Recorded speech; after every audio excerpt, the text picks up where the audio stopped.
Thanks everybody for joining this talk. It is not lost on me the fact that Josh McDowell is speaking at this very same time slot about the veracity of Scripture, and it's a talk that I would actually love to listen to as well. So I think they're going to record those, and I'll definitely be tuning in on that one.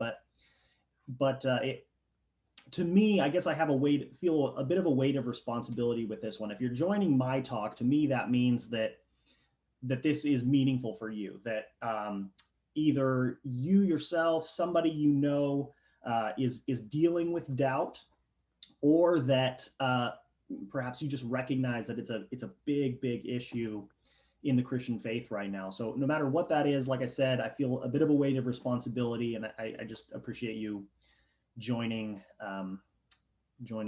this talk. So let's dive in. When I was a kid, growing up in church, there was a guy in our church who was one of these just super intelligent guy, the dad of a homeschool family, had like 6 or 7 kids, very intelligent guy, solid family. And one day he went to the elders in our church and he said, "I'm leaving the church, and more than that, I'm leaving the faith. I've studied it all out, and it's just not true. Studied it all out, it's just not true." A little bit later, when I was in high school, I was involved in a summer camp, counselor, staff, that kind of thing. And there was a girl there who was also on staff. And you know how kind of in a group of high schoolers, there's always that one person who's just like the most passionate Bible reader, the most passionate worshiper, the most faithful Bible reader. If anybody understood and lived the gospel, it was this girl. And she went off to college, got married, and after college, she and her husband had a heart for missions. And they went overseas, and while they were there, they started having doubts about their faith, namely the exclusivity of Christianity, of Christ for salvation, the justice of God's judgment. And they came to the conclusion, hey, if we don't believe this with enough conviction for ourselves, how can we try to convince other people that Christianity is true? So they came home from the mission field full of doubts. Those are 2 examples, long time ago, far away in my history.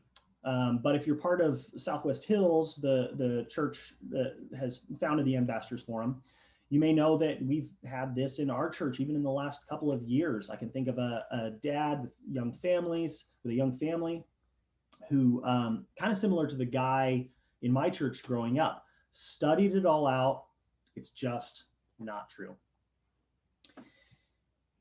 Today, I'm talking about doubt, and I'm using this word deconstruction for 2 reasons. First of all, it's a super popular buzzword right now. If you follow these things in social media, anybody who's going through any doubts or sort of reformation of their faith will use this word deconstruction. But the second reason I'm using it is that I think it's actually quite descriptive of what happens in the life of a believer when they go through this process of doubt. And here's what I mean. We all have a worldview, as I'm sure you know. And one way to think about your worldview is like a wall made up of a bunch of bricks. And each one of those bricks is like a different belief that you hold. One may be God is real. One may be Jesus is divine. One may be the Bible is the word of God. And all together, those bricks build up your worldview, your way of making sense of the world. Now, if you were raised in a Christian home, or if you came to Christ at a young age, your worldview was in some ways built for you, right? Like my 4-year-old believes that God exists, not because she has pondered the Kalam cosmological argument for the existence of God, but why? Because dad and mom say so, right? Now, it's really important to note that just because your worldview was built for you, it does not logically follow that your worldview is wrong. That's just a logical fallacy. All that it means is that you haven't examined your worldview. You don't have confidence in it because you haven't dug into it and looked at those beliefs. Now, having an unexamined worldview actually works psychologically. People go through life all the time with an unexamined worldview. But what happens for many people is that as you're going through life, you'll see something here in the world or have some experience that doesn't fit with one of the bricks on your worldview wall. My aunt recently just passed away tragically early. But one of my worldview bricks says that God is love. How do I reconcile these things? Something in my life doesn't make sense of something in my worldview. And when that happens, what we do is we'll take that brick off our worldview wall and we'll examine it. We'll look at it. Is this really true?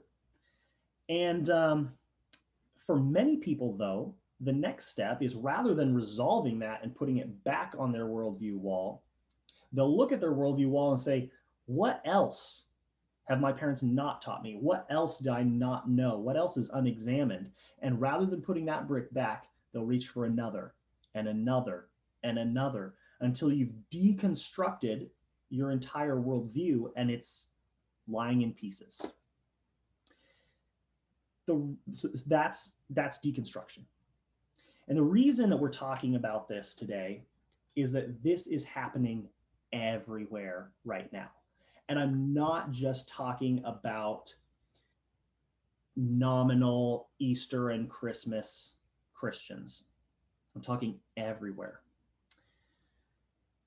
Apologetics can be outward focused, breaking down barriers so that others can believe the gospel, but can also be inward focused to build up the faith of the church community. And this is more that.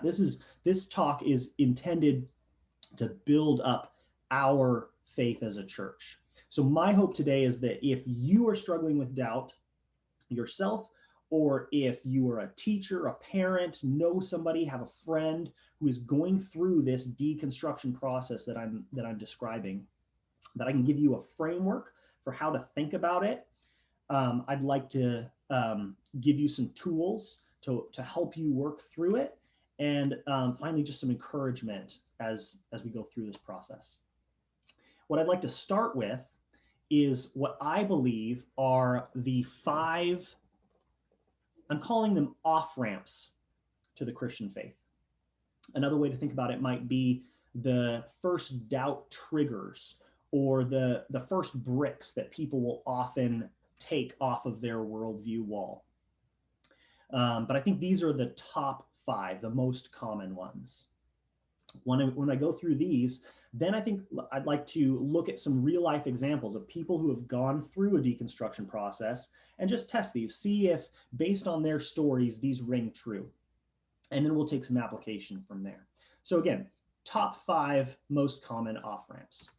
First one might be kind of surprising. I think the first one's the Bible. Now you might say, wait, isn't the Bible supposed to be, our foundation? Isn't it supposed to build up our faith and give us confidence? And that's true, but you would be surprised how many people I have heard say, I was doing just fine until I actually picked up and read the Bible. And you've heard the arguments. The Bible conflicts with science. The Bible's internally inconsistent. It's contradictory. Or the history of the Bible, the way that we received it, through textual criticism, the way that it evolved or was compiled, doesn't look like a divine word of God. It kind of looks like a bunch of people glued these parchments together over thousands of years. Again, you're missing out on the talk that Josh McDowell is giving about this, so I apologize for that. But this, I think, is the first trigger, or one of the triggers or off-ramps. The next one is what I'm calling the experience of naturalism.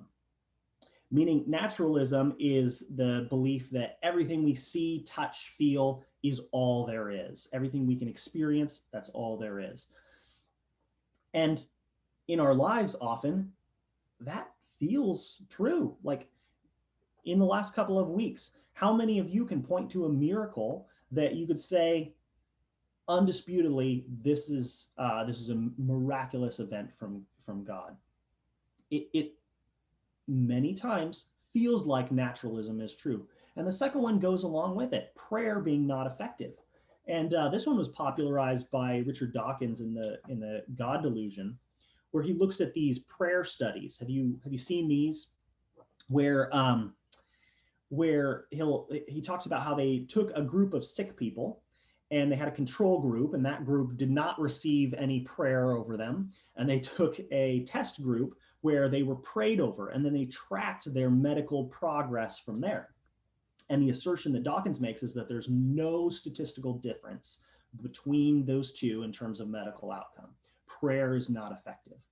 So that's the experience of naturalism. Now, let me pause right there. Some of you might be a little bit uneasy looking at these and thinking, yeah, like how would I respond to those? Those are, those are things that I've wondered, or those are actually kind of difficult to answer.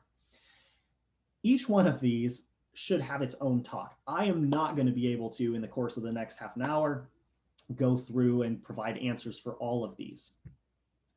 What I want to do, however, is give you, again, the top 5 topics with the intent that hopefully you can use this as a bit of a self-assessment. Can I answer that? Do I have a good response for that if my son or grandchild came to me, or if my friend presented me with this assertion? Do a self-assessment based on these. I'll leave it at that. Happy to talk about these in more specifics in the questions, and I'm happy to give you resources that I've found helpful on some of these, but we'll leave it at that and move on for now. The next one may also surprise you, and it's sin. Some of you, if you listened to Josh McDowell's talk last night on pornography, may have been thinking, okay, great, but what's the connection with apologetics? Like, you're Josh McDowell. Why are you telling me this as opposed to, my pastor or somebody else? Let me just share with you, I think there's a couple of facets to this, and I think there is a direct tie that is actually pretty intuitive between sin and doubt, or sin and apologetics. There's a couple of facets to it. First one is, if you are engaged in sin and you don't want it to be sin, you enjoy it, and it doesn't feel like it's hurting anybody, it feels natural, the natural question to ask is, did God really say? Did God really say that this is wrong? And if so, is God just? Is God loving? Is God real? It's a natural progression. And the next facet of it is similar. If I am engaged in sin and it's habitual sin and I can't get free, I can't get over it, yet my worldview wall tells me that the same power that raised Jesus from the dead lives in me, is that really powerful? Is God really working in me? Is God real? It's a natural progression. So I think this is actually a really big one. The next one, non-Christians. And this comes about again in a couple of different facets. Perhaps you have a non-believing friend. You've gotten outside your Christian bubble and you're actually getting to know somebody who's a non-Christian, and they are moral, they are loving, they care for you, and you care for them. And I'm telling you guys, there's a world of difference between knowing that those types of people exist and actually getting to know and caring about loving, good non-Christians. And the challenge is, your worldview wall tells you something about total depravity. It tells you something about the fruits of the Spirit in the lives of believers. And that ties in with the next one, Christians and the church. You may find that, these non-believers are loving and caring, and oftentimes Christians, you guys have heard this one a million times, I'm sure, are hurtful, judging, hypocritical. They don't have the fruits of the Spirit that my worldview wall says that they should have. So these are the 5 off-ramps, the 5 triggers that start people off in a process of deconstruction, I think. But let's see. Let's take a look at some actual people who have gone through the process of deconstruction. And let's see how these 5 things interact in their stories. So the first person that I'm going to talk about, actually the first two people are from summer of 2019, so summer before last. And you might be thinking, some of you who follow these things might be thinking, well, what about Rhett and Link, who the Good Mythical Morning guys from YouTube, if you're a YouTube fan? What about just in the last couple of weeks, the lead singer of Hawk Nelson, who came out and talked about his deconstruction? What about some of like Aaron Rodgers' comments a while back? There's tons of more recent people I could share. Honestly, it's a little bit hard to keep up, but we could use those stories and look at these as well. I'm going to talk about two from last summer that you may have heard about. The first one being Marty Sampson. So Marty Sampson, influential Christian musician, part of Hillsong, singer-songwriter. Summer 2019, he posted this. He says, "Time for some real talk. I'm genuinely losing my faith and it doesn't bother me. Like, what bothers me now is nothing. I'm so happy, so at peace with the world. It's crazy." So let's look at these top 5 off ramps to the faith and see which ones of these impacted Marty. Moving on to the next paragraph. This is a soapbox moment for me, so here I go. How many preachers fall? Many. No one talks about it. How many miracles happen? Well, let me back up. Let me start right there. How many preachers fall? Many. What's he talking about? Yeah, Christians and the church. He sees these leaders who are supposed to be filled with the Holy Spirit, and they're not living it out. They're not acting like it. Moving on to the next one. How many miracles happen? Not many. No one talks about it. Which one's that? Yeah, experience of naturalism. My worldview wall says that God is living and active in this world. If I'm honest, I don't see it. Seems like the top is just spinning on its own. The next one. Why is the Bible full of contradictions? Well, that one's pretty obvious. The Bible. At this point, it's like, wow, Marty, thank you for proving my point. We're just knocking these off one at a time here. He says, no one talks about it. Then he goes on, how can God be love yet send 4 billion people to a place all because they don't believe? No one talks about it. We can put this one in a few different categories. I think he's talking about non-Christians here. Some of those 4 billion people, he knows. They seem like good people. They're good moral people. He cares about them. They care about him. And yet the only thing that he can see is that they simply just don't believe in Jesus, or maybe in some cases they haven't heard about Jesus. That's not fair. That doesn't seem fair. No one talks about it, he says. Christians can be the most judgmental people on the planet. Again, that's Christians in the church. Moving on down to the next paragraph, he talks about science piercing the truth of every religion. So again, science in the Bible. We'll leave it there. So again, Marty Sampson, 4 out of 5. Obviously, we don't know his full story, but based on what he's posting here, a number of these off ramps played a big part in his deconstruction of faith. The next one we'll talk about. Many of you, I'm sure, heard about Josh Harris. Maybe some of you, if you're in the Portland area, actually know Josh and his family, local here to Portland. But Josh Harris, author, speaker, pastor, posted this on social media last summer. I'm going to jump down to the second paragraph here, where he says, I'm learning that no group has a market cornered on grace. This week, I've received grace from Christians, atheists, evangelicals, ex-evangelicals, straight people, LGBTQ people, and everyone in between. So what's he saying there?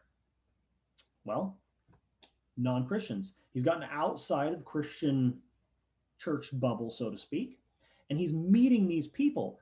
And no matter what their beliefs, they seem to express this Christian character of grace. And that doesn't jive with his worldview. He also talks about feeling some judgment, strong words of rebuke from religious people. And, if you kind of read other things that he's wrote or talked about, you see Christians in the church. And, we could go on here, but these were the two main ones for Josh. He's looking at people, Christians who are not living up to the fruits of the Spirit. He's looking at non-Christians who seem to be showing grace no matter what their beliefs. And it just doesn't jive with his worldview wall, with his belief system. Now, both of those examples are public people. We can go off of their posts, but I don't know them personally. You probably don't know them personally. So let's look at a couple of examples of people who I do know. This,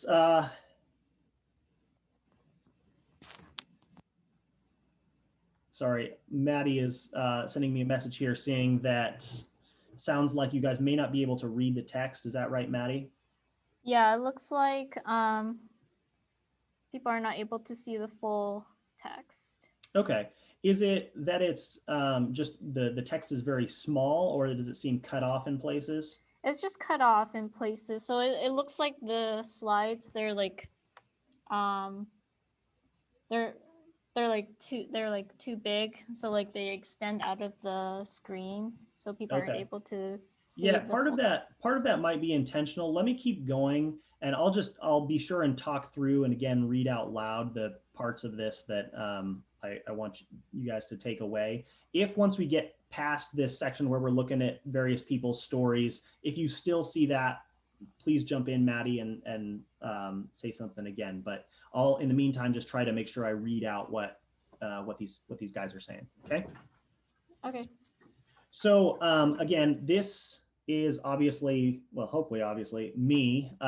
This is on my wedding day. These are my groomsmen.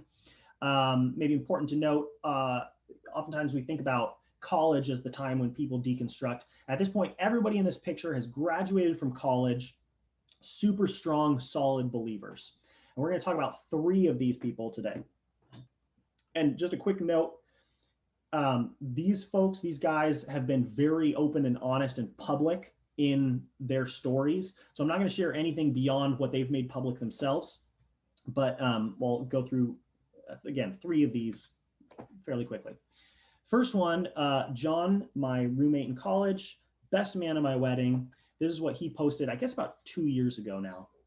He said, during the course of the past decade, I've slowly moved from merely tolerating to accepting to finally fully embracing a truth about myself that I've known deep down for a long time. I am gay. So what's the off-ramp?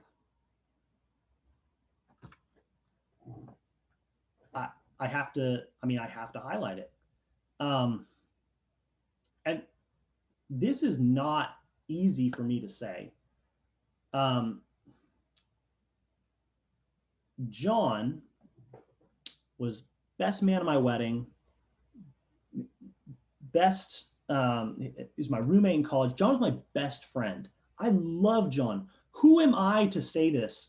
Who am I to call out sin in this case? Like, this is not easy for me to say. But John, on his worldview wall, had a belief that something in his life was wrong. It was a sin. And that thing in his life didn't feel wrong. It didn't feel like sin. It didn't feel like it was hurting anybody. In fact, it felt like it was a part of him, like it was part of his identity. And he couldn't reconcile that with his worldview wall. He goes on, he talks about non-Christians who have come around him, who have loved him. He talks about some judgment he's received from the church.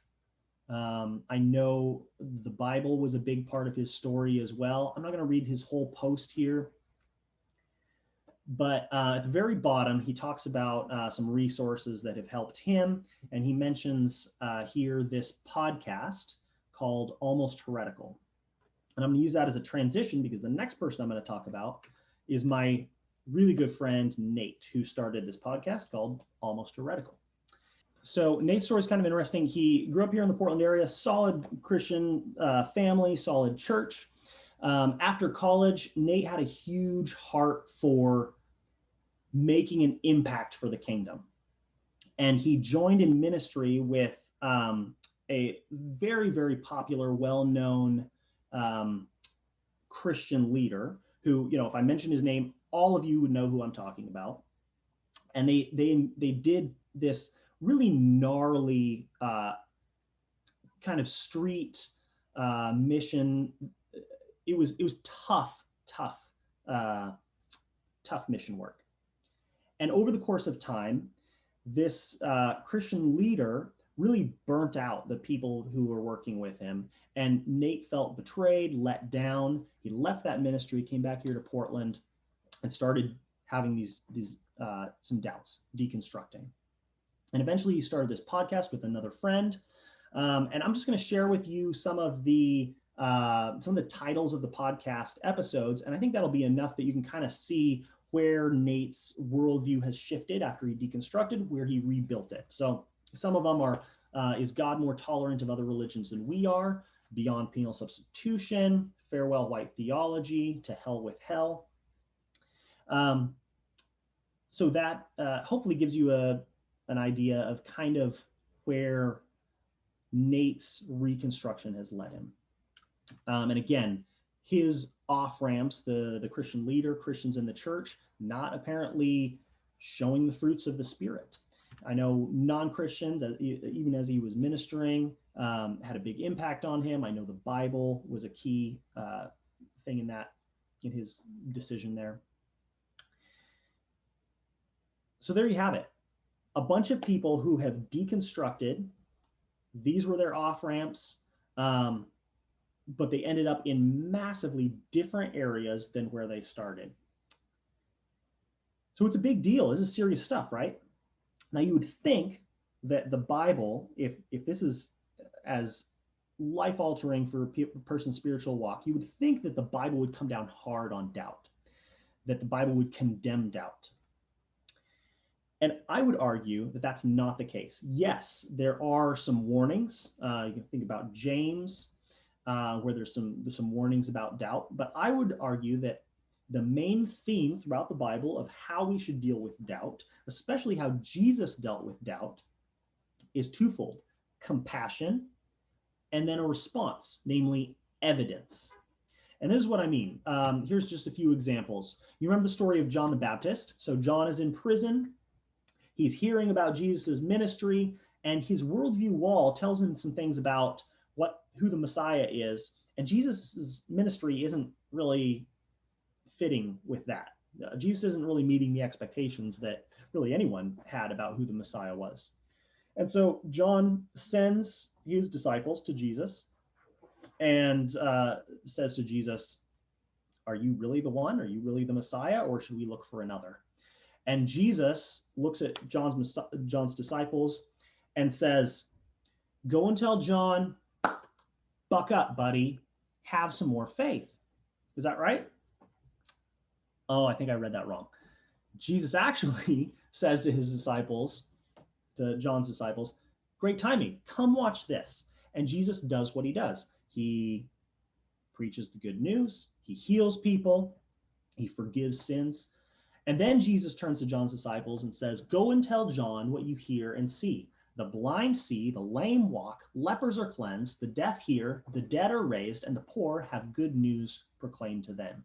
And what John would have known is that that's almost a direct quote from Isaiah. So what Jesus is saying is, not only can you see all these miraculous signs, but also I'm also fulfilling prophecy that I am the Messiah. So take heart, John. You see this again. You remember the boy who was demon possessed. His father came to Jesus and he essentially prayed this prayer that many of us, I'm sure, have prayed. "I believe, but also, if I'm honest, I kind of don't. Help my unbelief." And Jesus doesn't require perfect confidence from this man. He meets him where he's at, and he gives him the greatest evidence he could. He heals his son. couldn't give you examples without talking about doubting Thomas, right? So here's doubting Thomas.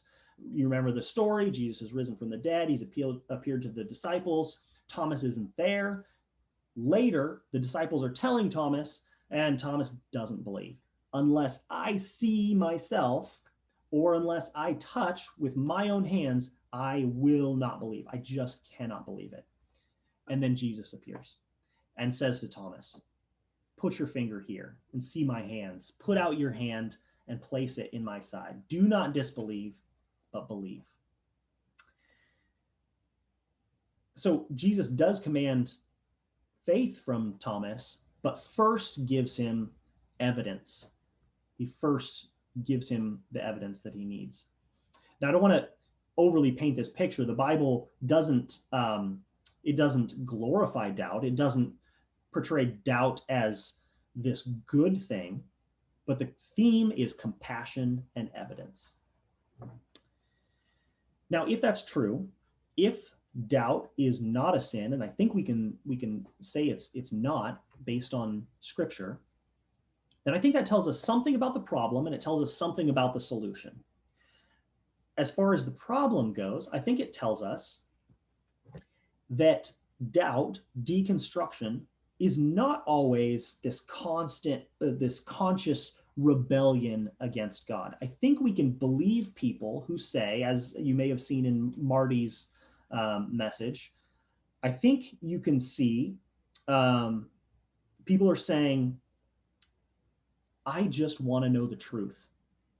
Sometimes deconstructing or leaving the faith comes at a great cost for people who are in ministry, whose lives are dedicated to their faith. It's not easy. It's not convenient, but I just want to know the truth. And I think we can believe them when they say that. If that's the case, and if Christianity is true and the evidence supports it, then what can we conclude about the problem? I think it's an education problem. They just don't know about the evidence. They just don't know. They haven't engaged with it. What did Marty Sampson say over and over again? Nobody's talking about it. Well, that's just not true.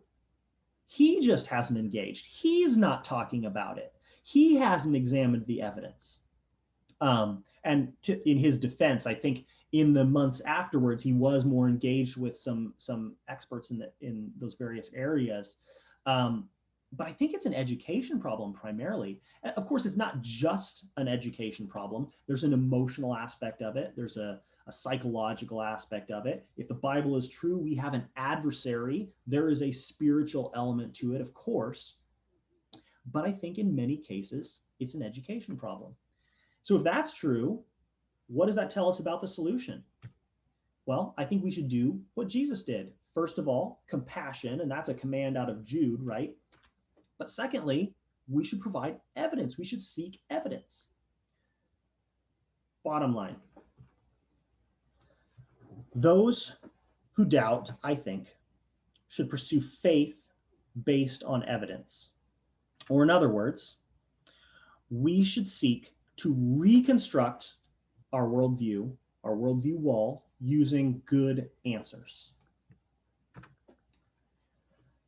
Now, I said I was going to talk about 3 of these people, and if you were counting, I talked about 2.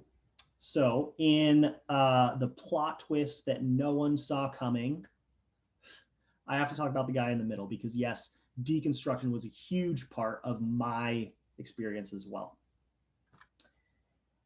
I think for me, my deconstruction journey started about 5 years ago when I got a new job and got to know my new boss. He was not a believer, but more than just a moral, ethical individual. He was truly caring, truly selfless. I don't know why I'm saying was. He's still my boss, but he displayed so many of the fruits of the Spirit, right? The fruit of the Spirit. That's like the fruit, the evidence that the Spirit lives in someone, and he has them and is not a Christian. That did not make sense to me. How is that possible? He also, at one point, mentioned that he had read the Bible in a summer, whole thing. And I remember driving home that day and thinking, God, my worldview wall says that your word will not return void. And yet this guy just read the entire Bible and you did nothing. You did nothing in his life. How is this possible? It doesn't make sense. From there, I started looking internally in my own life. And I said to myself, you know what? If I'm honest, I'm not experiencing the power of God in my life. Certainly not the power to overcome sin or to will and to act according to God's good purpose. Certainly not the same power that raised Jesus from the dead living in me. I'm not experiencing that. Sometime around that point, a friend recommended to me a podcast. It's super popular in sort of these deconstructionist circles. And well-meaning friend, but it was probably the worst thing for me, because rather than providing answers to the questions I had, this podcast piled question upon question upon question. And I found myself deconstructing my worldview wall much faster than I could process. The feeling of just being overwhelmed, the feeling of just drowning was so intense. This was the most terrifying experience of my life, most stressful experience of my life. And it's so hard because it's not just your belief system, it's your relationships, your friends, your family. It's your relationship with God, which is supposed to be central in your life. I remember driving home and praying to God and just feeling like the prayers are just bouncing off the roof of my car, and just reminding myself, oh yeah, I don't even know if I believe in you. Such an emotional experience, so painful.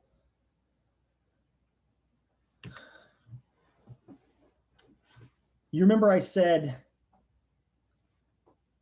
if the problem is an education problem, the solution is reconstructing based on evidence.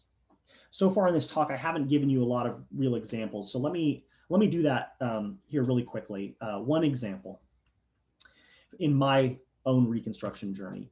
Different things convince people differently, but for me, this was one of the ones that really, it was a big brick that in my worldview wall that I had to deal with.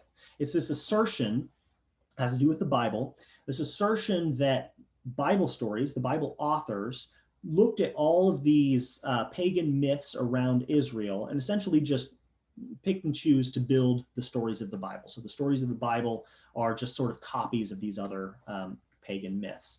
A few different examples here: the flood versus the Epic of Gilgamesh, Moses versus Sargon of Akkad, Jesus versus Apollonius of Tyana. That one, you know, extending into the classical period, into the New Testament.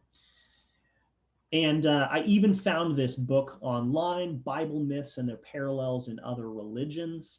And this, you know, you can hopefully you can see the table of contents there on the right-hand side.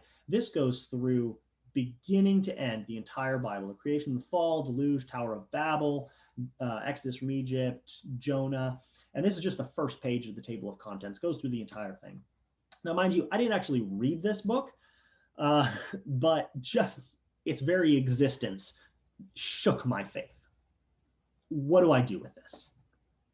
As I started to reconstruct, I started to look into these things, and I found that in these cases of all of these various myths or parallel myths, I found that they kind of fall into a few different categories. The first category being, oftentimes the parallels are overstated. Like it's really a stretch to say that these two myths are parallel. Maybe there's some tiny thing in common, but it's far overstated. Another category is that pagan myths lack these same indicators of authenticity. An example being that middle one, Moses versus Sargon of Akkad.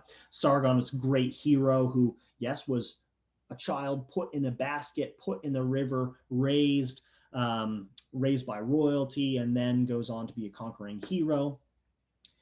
Is that the same story as Moses? Well, actually, Moses fled. He was a murderer. He disobeyed God and ultimately didn't even make it into the promised land. So there's these sort of indicators of authenticity. If the Bible authors are trying to make Moses into this hero, why would they include these things? It's not an end-all be-all argument, but it just is an indicator of which one of these might be more legitimate. A lot more I could say about that one, but I'll move on here. The other one, timing, makes the case in many cases where if one is borrowed from the other, it seems more likely that the pagan myths borrowed from the Hebrew stories.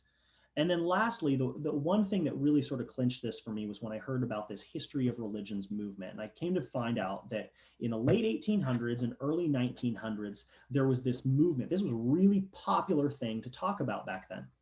In the decades following that, a lot of this was largely dismissed through new research, through new evidence. But this was a really popular thing. And today you'll really only hear this from sort of surface level skeptics. People don't really argue this a lot anymore. And when I heard that, I went back to that book that I had read or that I'd seen.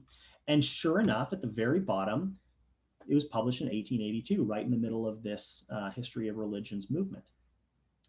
And that really helped me with this particular one. So that's an example of we should rebuild our worldview wall based on evidence. John Lennox said, faith is not a leap in the dark. It's the exact opposite. It's a commitment based on evidence. Let me back up.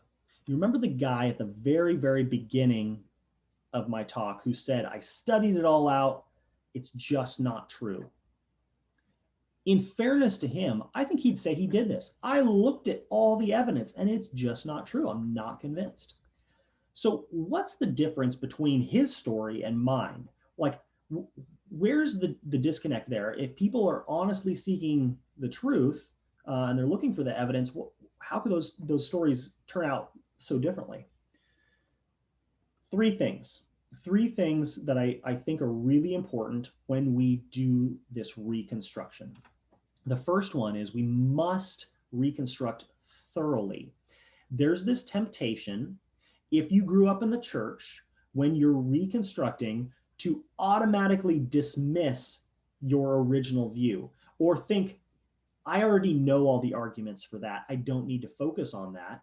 I can just focus on the atheist view or the humanist view. In reality, we forget the good arguments that we have for our faith, or we just have never heard them. So you have to, as you're reconstructing, give your original view a chance. Go and search after the experts in that original view. That's the first thing. The second is similar, reconstructing with the right influence. And what I mean here is specifically this deconstructionist community.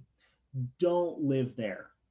Now that may seem a little bit biased, but what I'm saying is actually you're far better off going to an all-out atheist and listening to their view than going to a Christian and a Christian expert and hearing their view than you are going to the deconstructionist community. And it's tempting because they can relate to you. They can, it feels like community. But remember, we're seeking answers based on evidence. These guys don't have the answers. They glorify doubt. They pile questions upon questions. They will virtue signal about their intellectual honesty, but they're not providing answers. Lastly, reconstruct even around the gaps. These days I have an inner skeptic that lives in me, and almost on a daily basis, I will be hearing something, reading something from scripture or from a message, and this inner skeptic will stand up and say, really? Is that really true? You actually believe that? And I have to hold those things. Some things I don't have good answers for. I have gaps in my worldview wall. But I have an icon for a scale here. And the way it works for me is that I've been able to reconstruct my worldview to the extent that the weight that I have for the answers I do have far outweigh the questions that remain. And at some point, I have to live with that. I have to step out in faith. John Lennox said faith is a commitment based on evidence. And I would add one more thing. I think it's an action based on a commitment based on evidence. So I have to step out in faith, take an action, and actually live this Christian life with that reality that I don't have all the answers, but the answers that I do have outweigh them. And I think that's a good place to be. I think that's where a lot of people who go through a deconstruction process end up. And I'm happy to live in that reality. I want to leave you guys with a few things. Now, if we were in person, I'd give you a handout. I have actually posted it in the chat window, the handout that I'm talking about. And what it contains is a few things. It contains the slide with the 5 off ramps. It contains that last slide, the 3 really key things to remember in a reconstruction process. And then it contains 10 lessons learned from my experience. And guys, I can't encourage enough. Please take a look at that. I couldn't go through half of what I wanted to talk about in this session, but I would really, really encourage you, take a look at that if this is a topic that it really hits home for you. Please read through those. Outside of that, I would say, and I would also say, if you're watching this at a later date, if you're not watching this live, I'll list my email address here in a second. Just reach out to me. I'd be happy to send that to you as well. So other resources, I'm listing here my contact information. The Ambassadors Forum, of course, is a great resource. You can ask hard questions there right in the website. And then as far as books related to this topic, there's a bunch of them. There's also a bunch of books more specific to various bricks that you may be wrestling with. But in terms of the overall concept of doubt, this is the best one in my opinion. Bobby Conway's Doubting Toward Faith. Highly recommend that one. And with that, I will close. We have, it looks like, about 10 minutes, although I know the next session doesn't start till 12:15. I'm happy to hang out here a little bit longer. Again, questions directed through the chat window to Maddie, and I'll let Maddie kind of jump in from there and take it away with the questions. Thank you, David. So as David mentioned, you can feel free to send questions to the chat to ask me a question. And I did receive some questions, so I'll go ahead and start with those. So the first question is, I have read many missionary stories where they can pray and God will answer them, but sometimes it just doesn't seem to happen to me. Yeah, I mentioned this in, I guess this is more of a comment than a question. It's a huge question, especially in the Western world. Yeah, it doesn't seem like prayers are answered. And I would say that you're doing the right thing. One of the lessons learned that I call out in my handout there is one of the things that was really helpful to me was to listen to stories of how God was living and active in other people's lives, both in the lives of my family. I've got a strong, rich heritage with a bunch of really incredible stories, but also missionary stories have been super helpful for me in just kind of rebuilding my faith. Unless these people are totally making it up, which some of these people I know, I don't believe that's true. Like, these are powerful stories about God's work, and that could be really helpful. Okay. The next question is, how can we respond to someone struggling with LGBTQ with compassion and evidence? Yeah, great question. I don't know that I have the answer. I think compassion is obviously key. I think there are a ton of really great resources on it. Even in this conference. We've got a couple of people who are much more attuned to that than maybe I am. But in my case, I've just tried to be a friend, try to be a friend first, and it takes a lot of wisdom, I think, and that's not something you can manufacture. So definitely a lot of prayer, a lot of wisdom, and reach out to those resources of people who have been through that, and who can probably answer a lot better than I can the specifics. It looks like, oh, another question is, so about your backslidden groomsmen and boss, were they willing to dialogue with you about the evidence for faith? Well, my boss, I don't think has ever been a believer. He was more just an example of somebody who's very, ethical outside the faith. He's actually been very open. He's very open to dialoguing about anything. So that's great. I guess lesser so with my other friends. They're still good friends. We still talk, but I guess I have to be a little bit more cautious, I guess, with how far I push. But yes and no. Okay. I think that that's all the questions that I have received. So I resent your handout link in the chat for everyone to be able to see. David, are you able to send your PowerPoint slides as well, or is that also in the handout? Let's see. I don't know that all my PowerPoint slides aren't in the handout. I'd be happy to send those out, but I think I need to make some revisions. I got a bunch of notes and things I need to take out, and other slides that I should take out before I send it out. So let me do that, and then I'm happy to share them. Okay, sounds great. Well, I guess if there aren't any more questions, thank you very much for attending this session. Thank you, David, for speaking. So please return to your master's schedule for your next session or hang out in the lobby until it starts.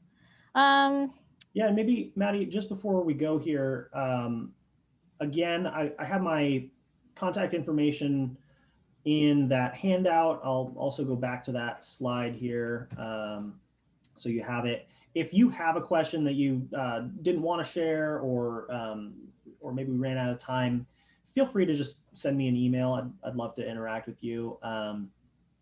Or if you have just any feedback about what I've shared, love to hear that as well. So I'm absolutely open to that. Okay. I did receive one more question, if you have time to answer, Sure. Dave.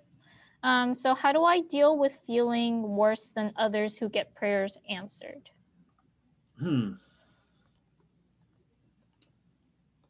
Yeah, I think I can relate.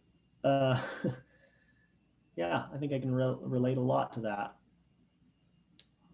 I think for me, it's been kind of going back to that scale.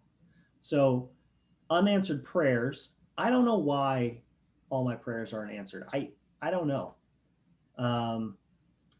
But the weight of evidence that I do have, seeing for example, God working mightily powerfully in the lives of other people, along with a bunch of other evidence for these other things, it outweighs those questions that I have about why my prayers aren't answered. And for me, that's been really helpful. I think I continue to pray in some areas. I continue to doubt, and I work on that. I don't think there's a cut and dry answer.